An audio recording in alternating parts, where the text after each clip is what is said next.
There's growing international attention on the problem of global warming, much of the focus now turning to Asia. But with economic development clearly a priority in many nations, environmental initiatives are often put on the back burner. Alan Oxley, the chairman of World Growth, joins us now to discuss climate change. Mr. Oxley, in your opinion, what's the best strategy to tackle climate change here in Asia? Well, I think it's time to get past the rhetoric and the drama and to start to come up with practical strategies. The reality is that we won't get any world approaches to solving global warming unless we take account of the fact that countries must continue to grow, and in particular in Asia. What are some of those practical solutions? Well, the Asia-Pacific Partnership has been formed between the United States, China, India, Japan, Korea and Australia, and its strategy is to look at technologies which can reduce emissions rather than to tax electricity and increase costs. For example, in China, if it was able to adopt current modern technologies for burning coal for power, you'd be able to find that they'd reduce today's emissions by about half.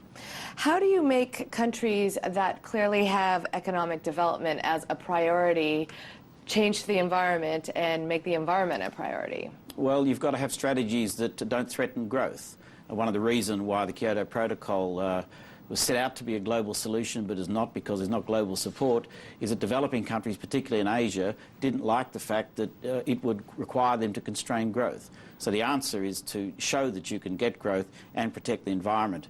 The environment costs money. Unless you've got wealth, you can't protect it.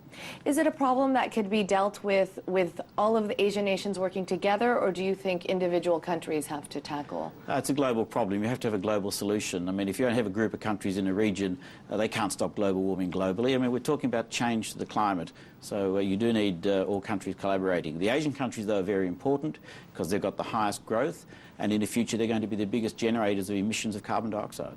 Who do you find is worse off here in Asia in terms of the climate? Which countries? Well, it's a factor which affects everybody. I think the bigger problem is who's going to be affected worst by the wrong solution. That'll be China, that'll be India, the countries who've still got large numbers of people in poverty. We must have solutions that enable them to get people out of poverty as well. Okay, thank you very much, Mr. Alan Oxley, the chairman of World Growth.